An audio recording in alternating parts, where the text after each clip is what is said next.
2వ అధ్యాయం 14-15 వచనాలు త్వరగా. ప్రైజ్ ది లార్డ్, స్తోత్రం, హల్లెలూయా.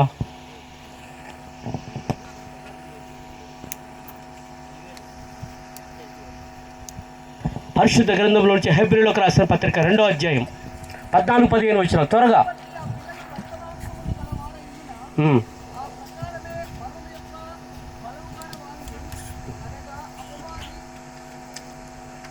అపవాదిని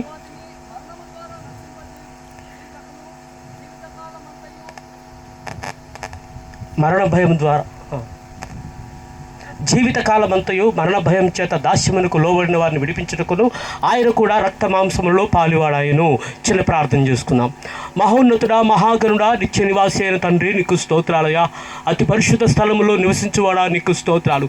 నలిగిన వారిని అయా దీనిలోను, వినయం గల వారిని ఉజ్జీవింపజేయవాడా, అయా వినయం గల వారి దీనిలో అయితే నివసించువాడా, నీకే కృతజ్ఞత, స్తుతులు స్తుతులు స్తోత్రాలు ప్రభా. ఈ 2 దినాలు ఎడికి ప్రాంతములు ఏర్పాటు చేయబడిన అయా ఈ మీటింగులను బట్టి మీకు స్తోత్రాలు. ఎంతో అద్భుతంగా మీరు నడిపిస్తున్నందుకే నీకు స్తోత్రాలు అయ్యా. ఇంతవరకు పాటల ద్వారా, స్తుతుల ద్వారా మహిమ పొందిన యేసయ్యా నీకు స్తోత్రాలు. సాక్ష్యం చెప్పే కృప నాకు అనుగ్రహించేందుకై, అవకాశం కల్పించేందుకే నీకు కృతజ్ఞత స్తోత్రాలు. ప్రభుని సాక్షిగా నిలబెట్టండి. మీ నామమునకు మహిమ తెచ్చుకోనమని, ఒక్కొక్క హృదయంలో పరిశుద్ధాత్మ మీరు కార్యం జరిగించుకోనమని సమస్త మహిమ నీకే చెల్లిస్తూ యేసు పరిశుద్ధ నామములో అడిగి వేడుకుంటున్నాము తండ్రి, ఆమేన్. హల్లెలూయా, హల్లెలూయా. దేవునికి స్తోత్రములు, దేవునికి మహిమ కలుగునాక. సాక్ష్యం ద్వారా దేవుని నామానికి మహిమ కలుగునట్లు, కూడి వచ్చిన మనందరి జీవితాలతో ప్రభు మనల్ని దర్శించి మనతో మాట్లాడినట్లు ఒక ప్రార్థన పూర్వకంగా ఉండండి. ఇక్కడ చదివినటువంటి లేఖన భాగంలో మనం గమనిస్తున్నాం. కాబట్టి ఆ పిల్లలు రక్తమాంసములు గలవారైనందున మరణం యొక్క బలం కలిగిన అపవాదిని మరణం ద్వారా నశింపజేయుటకును, జీవితకాలమంతయు మరణ భయం చేత దాస్యమునకు లోబడిన వారిని విడిపించుటకును ఆయన కూడా రక్త మాంసములలో పాలివాడాయను. హల్లెలూయా, హల్లెలూయా. ఇక్కడ ఒక విషయాన్ని మనం గమనిస్తున్నాం. అపోస్తలుడైన పౌలు హెబ్రీ పట్టణంలో ఉన్న సంఘానికి తెలియజేస్తున్నాడు. జీవితకాలమంతయు మరణ బైబిల్ వెంటనే నా ఫాలో కావాలి. చెప్పండి అమ్మా. పరిశుద్ధం చంద్రమౌళి వాక్యం. జీవితకాలమంతయు మరణ భయం చేత, నెక్స్ట్ తర్వాత ఏముంది? దాస్యమునకు లోబడిన వారిని విడిపించుటకును. ఇక్కడ మరణ భయం చేత జీవితకాలం అంతా కూడా దాస్యానికి లోబడిన వారిని విడిపించడానికి ఆయన కూడా రక్త మాంసంలో పాలివాడయ్యాడు. ప్రతి ఒక్కరూ ఇక్కడ మనం గమనిస్తే జీవితకాలం అంతా కూడా మరణం యొక్క దాసత్వంలో మానవులు జీవిస్తూ ఉన్నారు. అంటే ప్రతి ఒక్కరూ మరణానికి లోనై ఉన్నారు. మరణం ప్రతి ఒక్కరిని ఏలుబడి చేయుచున్నది. హల్లెలూయా, హల్లెలూయా. ప్రియులారా, ఒక సమయమందు నేను అన్యుడిగా జీవిస్తున్న దినాల్లో నన్ను కూడా నా చిన్న ప్రాయంలోనే నా మరణ భయం నాలో కలిగింది. మరణ భయం నాలో కలిగి మరణము నన్ను వెంటాడుచు ఉన్నది. ఒక విషయాన్ని గమనించండి. నా పాత పేరు రవీంద్ర. మా సొంత గ్రామం జగన్నాథపురం, మునగాల మండలం, నల్లగొండ జిల్లా, ఇప్పుడు సూర్యాపేట జిల్లా, మా తెలంగాణ. నాకు ఒక అక్కయ్య, 2 తమ్ముళ్ళు ఉన్నారు, 2 చెల్లెలు ఉన్నారు. మా గ్రామంలో మా కుటుంబం కొద్దిగా మంచి పరిస్థితుల్లోనే ఉంది. ఒక బిజినెస్ ఉంది. మా నాన్న ఆర్టీసీలో కూడా చేసేవాడు, బిజినెస్ చూసుకునేవాడు. ఒక మంచి పొజిషన్లో ఉన్నాం. అయితే మా అక్కయ్య నా ముందే కింద పడి చనిపోయింది. తర్వాత ఒక తమ్ముడు చనిపోయాడు, ఇంకో తమ్ముడు నా చేతుల్లోనే చనిపోయాడు. ఈ విధంగా వరుసగా ఒకరి తర్వాత ఒకరు కుటుంబంలో చనిపోతూ ఉన్నారు. ఈ విధంగా చనిపోవడం ద్వారా మా నాన్నకి బాగా త్రాగుడుకు బానిస్తాయి. మేము ఒక మంచి పొజిషన్లో ఉంటే చూసి వారవలేక చేతబడి చేసి నా పిల్లల్ని చంపారని బాగా త్రాగుడుకు బానిసై ఒక పిచ్చోల్లాగా ఊరంతా తిరుగుతూ రొమ్ము కట్టుకుంటా కేకలు వేసేవాడు. అట్లా ఊరిలో ఇప్పటికీ మా నాన్న గురించి సాక్ష్యం చెప్తారు.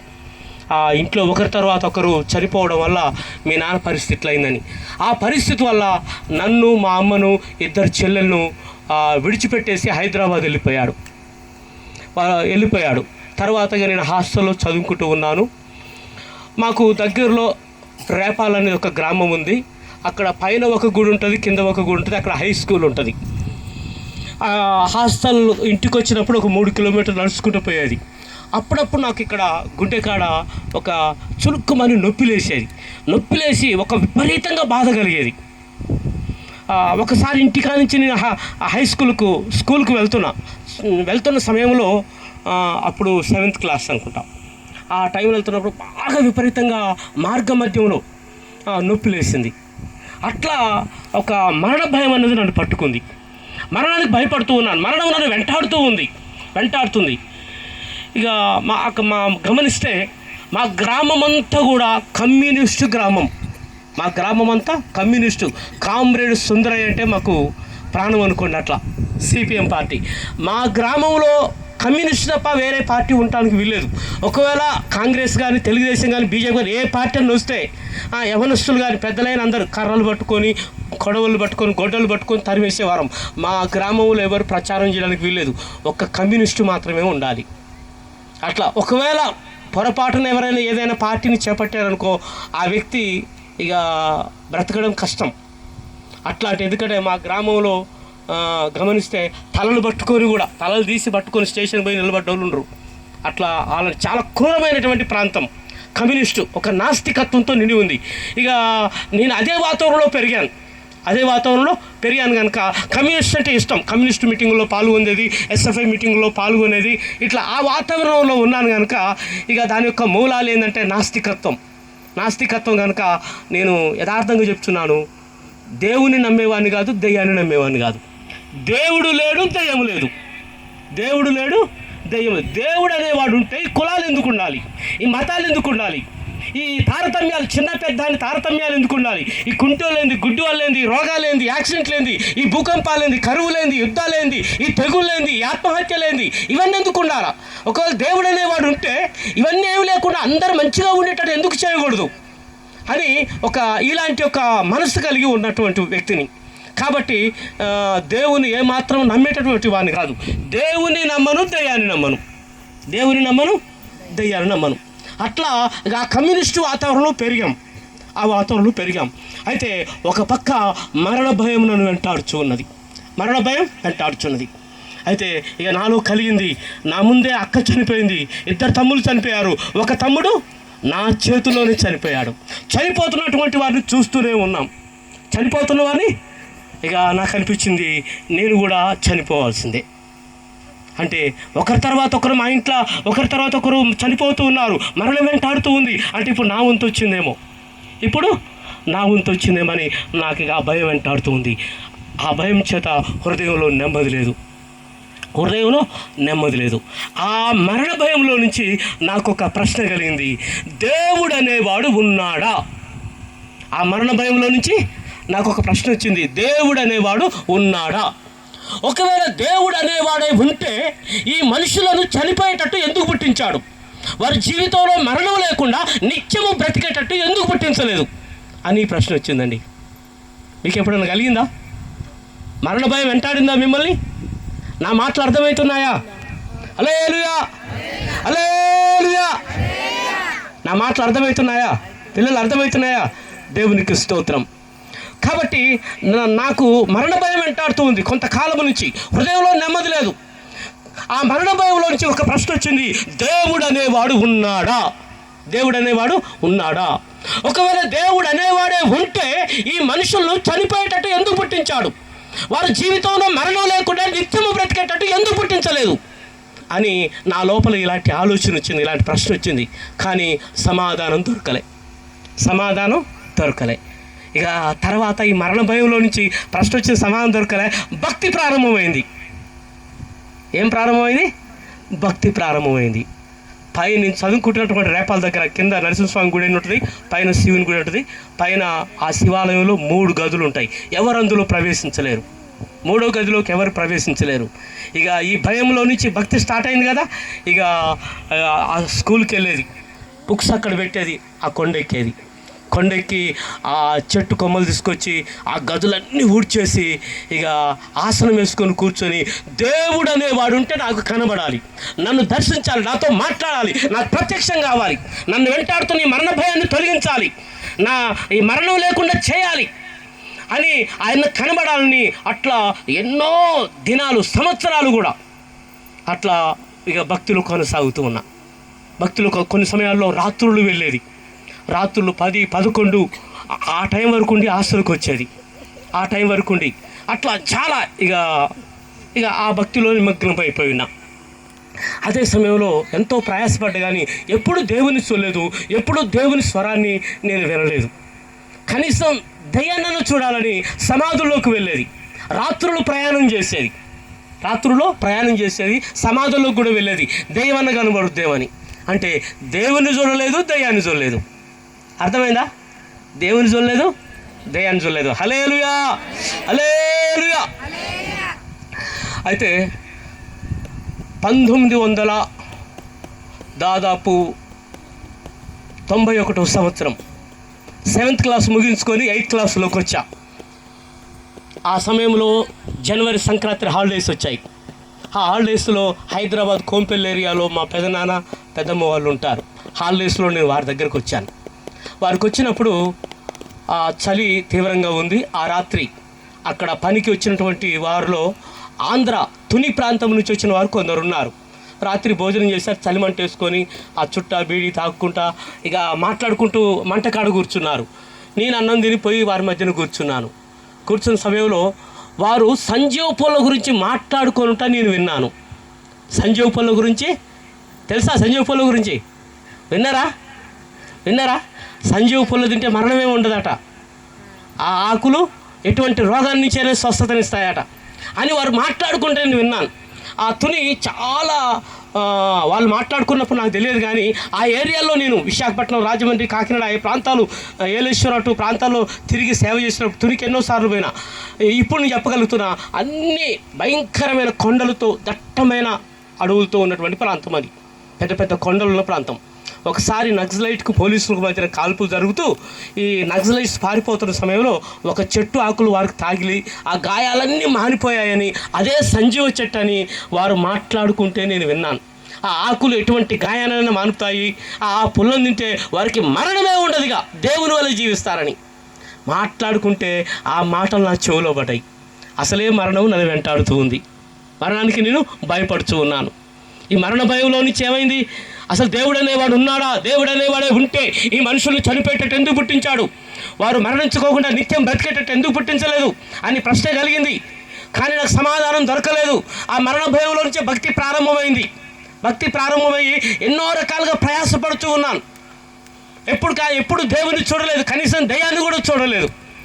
అయితే ఎప్పుడైతే ఈ సంజీవ పూల గురించి విన్నానో దీన్ని సంపాదించుకోవాలి, దీన్ని సాధించి మరణ భయం నుంచి నేను బయటపడాలి అని నాకు ఆలోచన కలిగిందండి.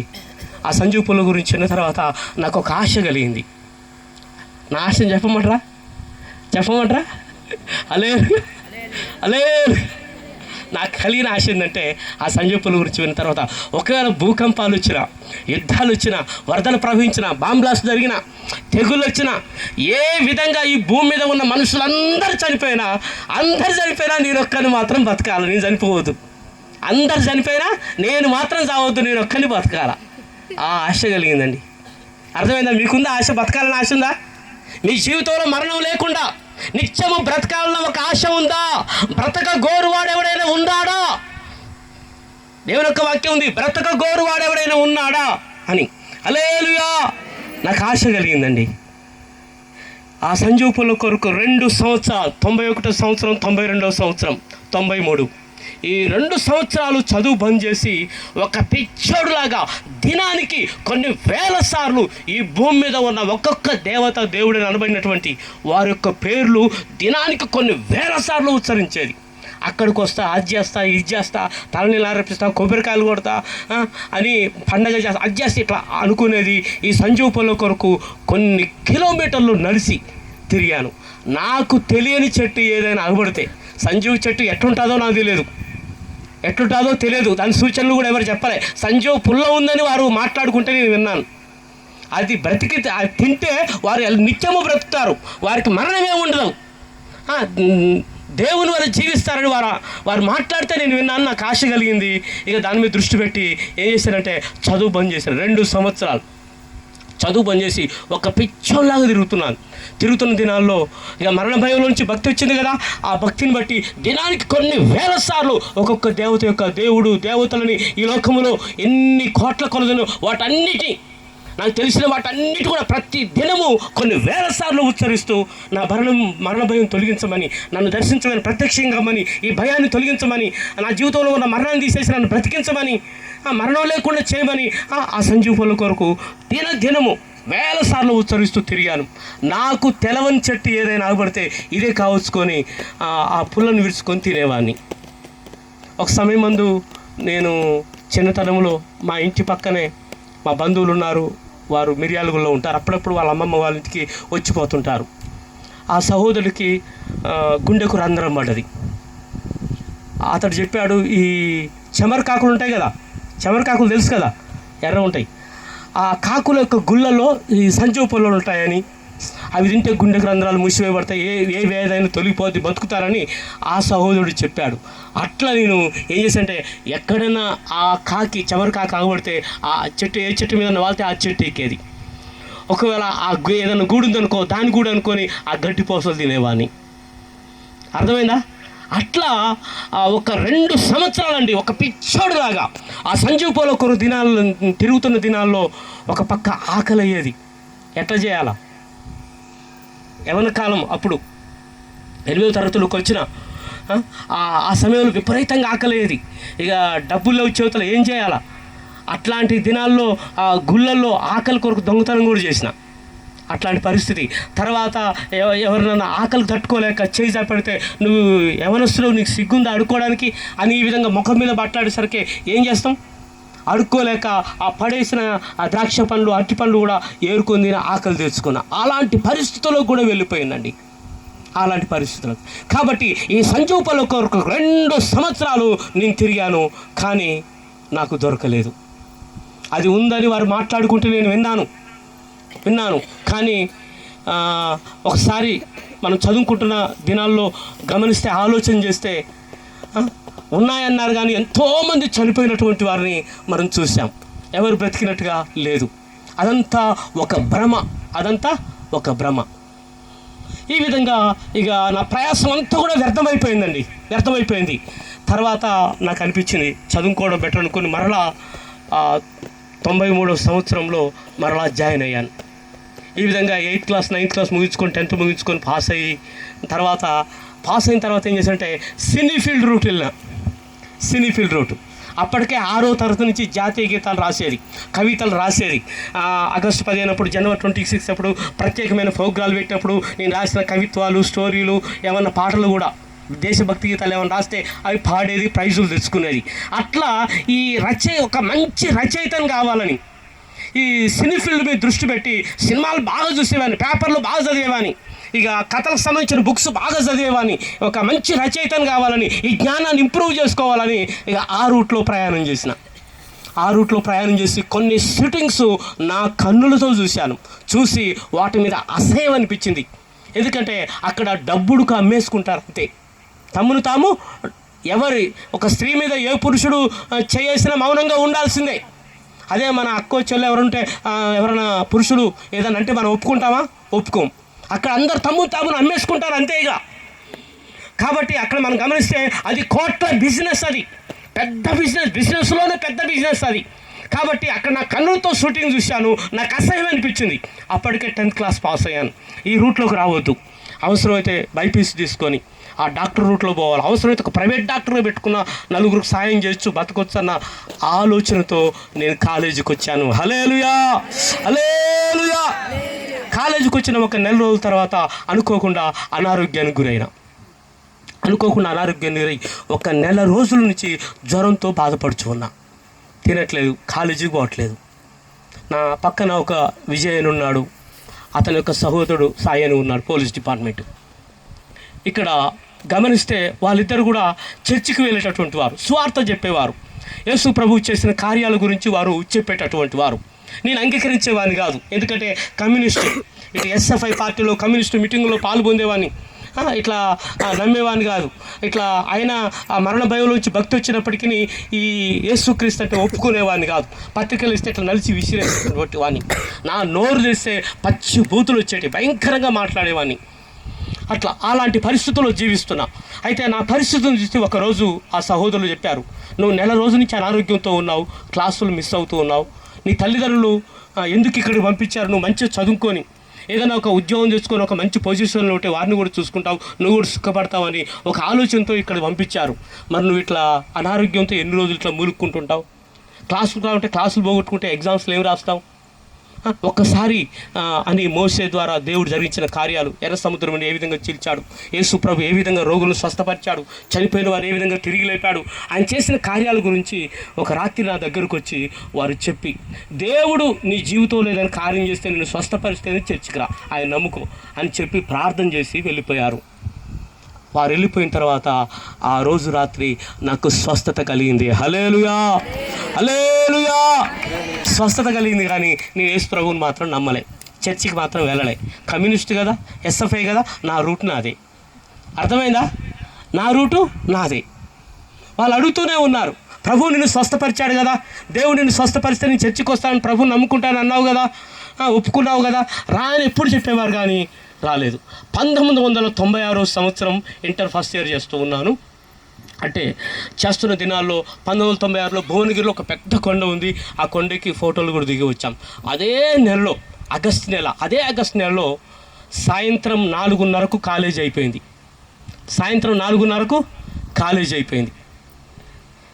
కాలేజ్ అయిపోయిన తర్వాత రూమ్లోకి వెళ్ళాలి. ఇక రూమ్లోకి వెళ్ళి ఏం చేయాలి, ఏం పని ఉంది అని ఇక అందరు పోయినా నేను అంతే కూర్చొని ఒక్కనే ఉన్నా. క్లాస్ రూమ్లో ఎవరు లేరు. ఆ 4:45 అవుతుంది. నిద్రపోయి కలగనట్లే ఒక స్వరం వినబడుతుంది, దేవుడంటే ఎవరు? ఒకసారి స్వరం, దేవుడంటే ఎవరని క్లాసులో చూస్తే ఎవరబ్బా మాట్లాడని చూస్తే ఎవరు లేరు. మరలా రెండోసారి దేవుడంటే ఎవరు అని రెండోసారి ఆ స్వరం వినబడ్డది. కిటికీ నుంచి బయటికి చూసిన, ఇటు బయట గ్రౌండ్కి వచ్చి చూసిన, పక్క క్లాసులో ఎంపీసీ గ్రూప్ ఉంది, ఆ క్లాసులో ఆ రూమ్లో చూసిన, ఎవరు లేరు. నేను ఒక్కనే ఉన్నా. మళ్ళా వచ్చి కూర్చున్నా. మూడోసారి ఒక స్వరం వినబడ్డది, దేవుడంటే ఎవరు? 3 సార్లు. దేవుడు మాట్లాడతాడు, దేవుడు దర్శిస్తాడని మరణ భయంలో నుంచి భక్తి వచ్చినప్పుడు ఒకప్పుడు నేను ఎంతో ప్రయాసపడ్డా. ఈ లోకంలో కోట్ల కొలది దేవతలు దేవుళ్ళు అనబడినవి ఉన్నాయి. వాటిని దినములకు ఎన్నో వేల సార్లు ఉచ్చరించాను. ఈ మరణ భయం తొలగించమని, ఈ మరణంలో నా జీవితంలో మరణం లేకుండా చేయమని ఎంతో ప్రయాసపడ్డా. సంజీవ్ పుల్ల గురించి విని కూడా చదువు బంద్ చేసుకొని ఒక పిచ్చోల్లాగా నేను తిరిగాను. ఎన్నో రకాలుగా మొక్కుబడులు చేశాను, ఎన్నో రకాలుగా ఆ దేవుళ్ళ యొక్క పేర్లు ఉచ్చరించాను. కానీ ఏవి నాకు సహాయపడలే, ఏవి నా మరణ భయాన్ని తొలగించలేకపోయాయి. అయితే ఆ సాయంత్రం 4:30 దాటిపోయింది, 4:45 అవుతుంది. నేను నిద్రపోయి కలగనట్లే. సాయంత్రం అది. ఆ టైంలో స్వరం వినబడుతుంది 3 సార్లు, దేవుడంటే ఎవరు? దేవుడంటే ఎవరని 3 సార్లు వినబడ్డది. అప్పుడు నా మనసు ఈ లోకంలో ఉన్న కోట్ల కొలదిగా, పేర్లు చెప్పని కోట్ల కొలది దేవుళ్ళు అనబడి ఉన్నాయి. చదువుకున్నాం, ఎన్నో విషయాలు వాటి గురించి విన్నాం కనుక ఇక ఆ రూట్లో తిరిగి వస్తుంది నా మనసు.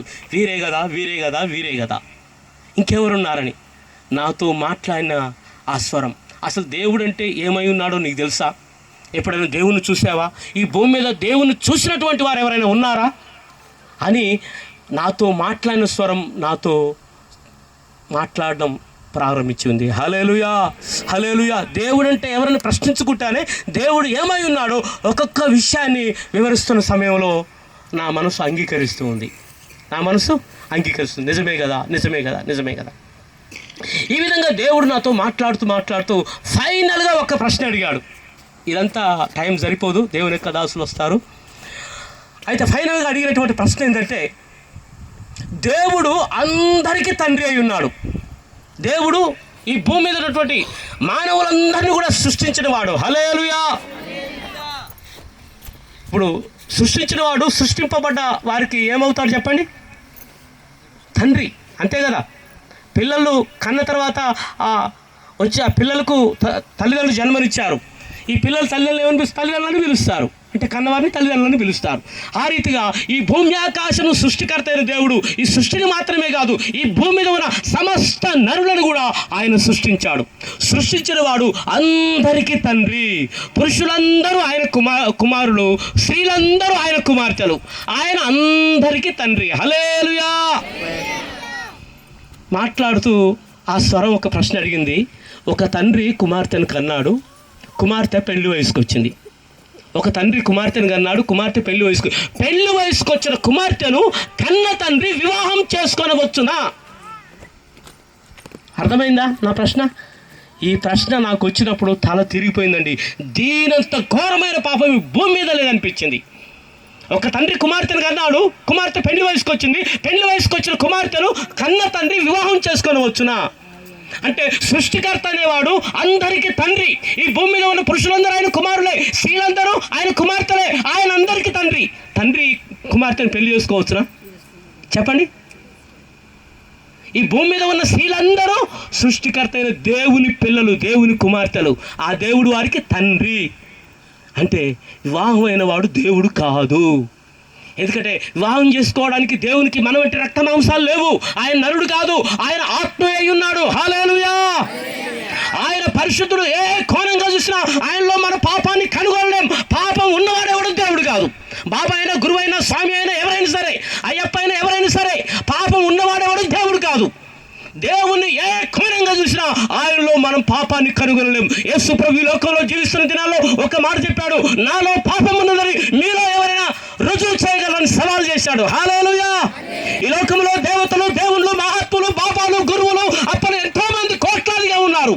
నాలో పాపం ఉందని మీలో ఎవరైనా రుజువు చేయగలని సవాల్ చేసిన వారు ఈ భూమి మీద ఒక్కరు లేరండి.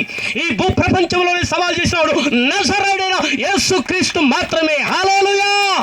అంటే దేవుడు ఏ కోణంగా చూసినా ఆయనలో పాపము లేనటువంటి వాడు. పరిశుద్ధుడండి, పరిశుద్ధుడు. కాబట్టి మన వంటి రక్త మాంసాలు ఆయనకు లేవు. ఆయన ఆత్మస్వరూపుడు. ఆయనకి కామ మోహ సంబంధమైనటువంటి కోరికలు ఆయనలో లేవు. అవి మనుషులకు చెందినవి తప్ప దేవునికి చెందినవి కావు. హల్లెలూయా. కాబట్టి పురుషులందరూ ఆయన పిల్లలే, స్త్రీలందరూ ఆయన పిల్లలే. ఆయన మనందరికీ తండ్రి. కాబట్టి తండ్రి పిల్లల్ని చేసిన తర్వాత తండ్రి కుమార్తెను పెళ్లి చేసుకోవచ్చా అంటే మనకు అర్థం కావడానికి గమనించండి. ఈ భూమి మీద దేవతలు అనబడినటువంటి దేవుళ్ళు అనబడిన వారు ఎంతోమంది ఉన్నారు. వివాహం కానటువంటి వారు, వారందరూ వివాహాలు చేసుకున్న వారే. కన్యకల వంటి స్త్రీల వెంట పడ్డటువంటి వారే. వారి యొక్క చరిత్రలో ఏందో మనకు తెలుసు. చెప్పండి. ఒక సృష్టికర్త అంటే ఆయన అందరికీ తండ్రి. స్త్రీలను సృష్టించింది ఆయన. స్త్రీలందరూ ఆయన పిల్లలండి, ఆయన కుమార్తెలు. మరి ఆయన కుమార్తెను తండ్రి పెళ్లి చేసుకోవడం ఏంది? మరి ఈ లోకంలో వివాహం కానటువంటి వాళ్ళు ఉన్నారు ఎవరైనా? అందరూ కూడా ఇలాంటి సంబంధాలు కలిగి ఉన్నటువంటి వారే.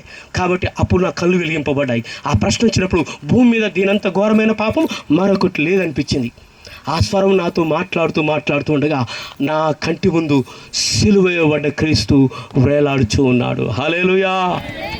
సిలువేయబడ్డ క్రీస్తు వేలాడుచూ ఉన్నాడు. నాతో మాట్లాడుతున్న స్వరం అంటుంది, అదిగో సిలువలో వేలాడుతున్న యేసుని చూడు. ఆయన ఈ భూమి ఆకాశములను, ఈ సమస్త నరులను సృష్టించిన సృష్టికర్త అయిన, నిన్ను సృష్టించిన నీ దేవుడు ఆయన. ఆ సిలువైబడ్డ క్రీస్తే. కాబట్టి మీరు పాపమును బట్టి శాపానికి లోనై, మరణానికి లోనై, నిత్య నరకానికి మీరు ప్రయాణం చేస్తుండగా ఆ సృష్టికర్త అయిన దేవుడు నిన్ను ప్రేమించాడు, ఈ లోకాన్ని ప్రేమించాడు. అయ్యో వీరు నా పిల్లలు, వారు పాపాన్ని బట్టి శపించబడి జీవితకాలం అంతా వ్యాధుల చేత, బాధల చేత, నెమ్మది లేకుండా, భయాల చేత, కలవరాల చేత జీవిస్తున్నారు. చనిపోయిన తర్వాత నరకంలో తోసివేయబడతారు. ఎవరి పాపం వారిని పట్టుకుంటుందండి. పాపం ఎవరిని విడిచిపెట్టదు. పాపం ఈ లోకంలో ఉన్నప్పుడు నీతో అబద్ధం అనిపిస్తుంది, మోసం చేయిస్తుంది, బూతులు మాట్లాడిపిస్తుంది, అన్యాయం చేస్తుంది, వ్యభిచారం చేస్తుంది, విగ్రహం చేస్తుంది, దొంగతనం చేస్తుంది, నానా రకాల చెడు వ్యసనాలకు బానిసలు అవుతుంది, మానిసలుగా చేస్తుంది. నీకు అధికారం ఇస్తుంది, ధనాన్ని, సుఖాన్ని, సంతోషాన్ని ఇస్తుంది. ఒకరోజు పాపం నీ పాపం నీతో అంటది, నీకు సుఖాన్ని ఇచ్చాను, సంతోషాన్ని ఇచ్చాను, అధికారాన్ని ఇచ్చాను, లగ్జరీ జీవితాన్ని ఇచ్చాను, నీతో అబద్ధం అనిపించాను, మోసం చేయించాను, అన్యాయం చేయించాను, నీ కోరికలు నెరవేర్చి, నీ స్వార్థాన్ని నెరవేర్చాను, దాని యొక్క ప్రతిఫలం అనుభవించవా అని ఎవరి పాపం వారిని పట్టుకుంటుంది. పాపం ఎవరిని విడిచిపెట్టదు. హల్లెలూయా, హల్లెలూయా.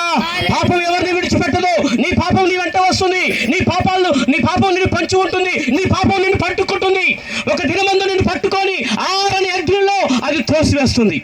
నువ్వు చనిపోయి నరకంలోకి వెళ్ళిన తర్వాత తల్లి గర్భంలో నుంచి వచ్చినంత మొదలుకొని చనిపోయేంత వరకు ఏ వయసులో ఎటువంటి పాపాలు చేశావో పాపాలన్నీ జ్ఞాపకం వస్తున్న కొలది నిత్యము బాధపడవలసి ఉన్నది. నరకము ప్రియులారా పాపుల కొరకే నియమించబడింది. వారి వారి పాపాలను బట్టి శిక్షించేటటువంటి స్థలం అది. అర్థమైందా? హల్లెలూయా. ఈ భూలోకములో ఉన్న మనందరి ఎదుట మరణంతో ఈ జీవితాన్ని ముగించిన తర్వాత, ఈ లోకాన్ని ఎడబాసిన తర్వాత మనం ప్రవేశించడానికి 2 లోకాలు ఉన్నాయి. భూమి యొక్క కింది భాగాల్లో నరకం అనేది ఉంది. మహాకాశంలో దేవుని చేత సృష్టింపబడిన పరలోక పట్టణం ఉంది. అది పరిశుద్ధమైన పట్టణం, నీతి సంతోషము సమాధానం ఉన్నటువంటి పట్టణం. అది అమూల్యమైన రత్నముల చేత కట్టబడ్డ పట్టణం, శుద్ధ సువర్ణ వీధులు కలిగినటువంటి పట్టణం అది. అక్కడ యేసు ప్రభు ద్వారా మాత్రమే ఆ పరలోక రాజ్యంలో మనం ప్రవేశిస్తాం. యేసు ప్రభు చెప్పాడు, నేనే మార్గమును సత్యమును జీవమును, నా ద్వారానే తప్ప ఎవడును అక్కడికి రాడు. ఎవరైనా పాపము నుంచి, శాపము నుంచి, మరణం నుంచి విడిపింపబడి నరకాన్ని తప్పించుకొని నిత్య రాజ్యంలో, నిత్య జీవంలో ప్రవేశించాలంటే ఈ రోజే నీ పాపాన్ని విడిచిపెట్టి మారు మనసు పొంది పాప విషయంలో పశ్చాత్తాపడి యేసును ఒక నిజమైన దేవుడుగా, సొంత రక్షకుడిగా అంగీకరించి పాప క్షమాపణ, బాప్తిసం పొంది రక్షణ పొంది క్రీస్తు ద్వారా ఆ నిత్య రాజ్యములో ప్రవేశించాలని దేవుని యొక్క దాసులుగా తెలియజేస్తున్నాను. హల్లెలూయా. ఆకాశం కింది భూలోకంలో ఏ నామములో ఎవరెంత రక్షణ లేదు, నజరేయుడైన యేసు క్రీస్తు నామములోనే రక్షణ ఉంది. ఈ లోకంలో పాపికి రక్షణకు ఆధారం ఒక నామం ఇవ్వబడింది, అదే యేసు క్రీస్తు నామం. హల్లెలూయా. అదే సమయంలో భూమి యొక్క కింది భాగాల్లో పాతాళ లోకం ఉందండి. గంధకముల చేత మండుచున్న అగ్నిగుండం, అది ఆరని అగ్ని పాపల కొరకే నియమించబడింది. నువ్వు పాపం చేస్తే చాలు, నీ పాపమే నిన్ను పట్టుకుని నరకంలో త్రోసివేస్తుంది.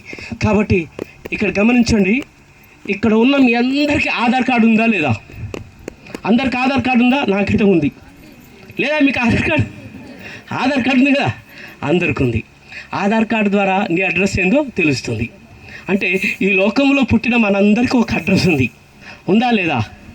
మరి లోకం శాశ్వతమా? ఈ జీవితం స్థిరమా? మరణంతో ఈ జీవితాన్ని ముగించాలి, ఈ లోకాన్ని ఎడబాయాల్సింది. అంతేనా కాదా? మరణం చూడక బ్రతికే నరుడు ఎవడైనా ఉన్నాడా? మరణం చూడక బ్రతికే నరుడు ఎవడైనా భూమి మీద ఉన్నాడా? పాపం చేయవాడెవడో వాడే మరణించాలని వాక్యం సెలవుస్తుంది. పాపం వల్ల వచ్చే జీతం మరణం అని వాక్యం సెలవుస్తుంది. మరణం ప్రతి ఒక్కరిని వెంటాడుతుంది. మరణానికి ప్రతి ఒక్కరు భయపడుతూ ఉన్నారు. జీవిత కాలమంతా మరణ భయం చేత దాసత్వంలో జీవిస్తూ ఉన్నారు. అర్థమవుతుందా? కాబట్టి ప్రియులారా, మరణంతో ఈ జీవితాన్ని ముగించిన తర్వాత, ఈ లోకాన్ని ఎడబాసిన తర్వాత, నీ మరణం వరకు, జీవితం ముగింపు వరకు, ఈ లోక ఎడబాటు వరకు ఇక్కడ జీవించావు. తర్వాత నీ అడ్రస్ ఏంటి? పాతాళమా, పరలోక రాజ్యమా? నరకమా, పరలోక రాజ్యమా? నరకానికి వెళ్ళాలనుకుంటే నువ్వు పాపంలోనే జీవించవచ్చు, నీ ఇష్టం వచ్చినట్టు జీవించవచ్చు. నేను ఆపేట వాళ్ళు ఎవరు లేరు. నీ పాపం నిన్ను పట్టుకొని నరకంలో త్రోసేస్తుంది. కానీ నిత్య నరకానికి పోవద్దు అనుకుంటే ఈరోజే మారు మనసు పొందు. హల్లెలూయా. ఈ 2 దినములు దేవుని యొక్క దాసుని ద్వారా దేవుడు ఈ మీటింగ్ ఏర్పాటు చేసింది నువ్వు విడిపించబడటానికే, నువ్వు నిత్య రాజ్యానికి, నిత్య జీవానికి, నిత్య జీవంలో ప్రవేశించడానికి నీ కొరకే ఈ మీటింగ్లు ఏర్పాటు చేయబడ్డాయి. హల్లెలూయా. కాబట్టి మనము ఈ లోకంలో మనకు మరణం రాకముందు ఏం చేయాలంటే ఒక అడ్రస్ను సంపాదించుకోవాలి, ఒక అడ్రస్ను కలిగి ఉండాలి. అర్థమైందా?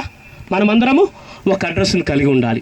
కాబట్టి మరణం తర్వాత, ఈ జీవితం ముగింపు తర్వాత, ఈ లోక ఎడబాటు తర్వాత నీ అడ్రస్ ఏమిటి? ఇక్కడ మనం గమనిస్తున్న సమయంలో ఆ విధంగా యేసు ప్రభు ప్రత్యక్షమైన అప్పుడు ఆ స్వరం నాతో మాట్లాడింది, నీవు మరణించవలసి ఉండగా చనిపోయి నువ్వు నరకంలో త్రోయబడతావు. అయితే నీ సృష్టికర్త అయిన దేవుడు నీ కొరకు నీ స్థానంలోకి వచ్చి నీ స్థానంలో నిలబడి ఆయన నీ పాపాలను తన మీద తీసుకున్నాడు, నీ శాపాన్ని ఆయన వహించుకున్నాడు, నీ శిక్షకు తాను అప్పగించుకున్నాడు. నీవు చనిపోవాల్సి ఉండగా నీ కొరకే, నీ పాపంలో కొరకే ఆయన సిలువనెక్కాడు. గెత్సెమనే తోట మొదలుకొని సిలువలో ప్రాణం పెట్టేంత వరకు తనలో చుక్కబట్ట రక్తం లేకుండా స్వరక్తమంతా కార్చి నీ కొరకు ఆయన చనిపోయాడు. కాబట్టి ఆ క్రీస్తు ద్వారానే నీకు పాపం నుంచి విడుదల ఉంది, నువ్వు మరణంలోంచి జీవంలోకి దాటుతావు, నీకు నిత్య జీవం దొరుకుతుందని ఆ స్వరంతో నాతో చెప్పినప్పుడు ఉన్న పాటున నేను మోకరించేసి ఆ రోజు నా జీవితాన్ని యేసయ్య చేతులకు అప్పగించుకున్నాను. హల్లెలూయా, హల్లెలూయా. కాబట్టి ఈ మాటలు విన్న మిమ్మల్ని అందరినీ దేవుడు మీ హృదయాల్లో ఫలింపజేసి మిమ్మల్ని మరణంలోంచి జీవంలోకి దాటించి ఆ నిత్య జీవానికి దేవుడు సిద్ధపరచాలని దేవుని యొక్క దాసునిగా తెలియజేస్తున్నాను. ఈ మాటలు ప్రతి ఒక్క హృదయంలో ఫలించునుగాక. ఆమేన్.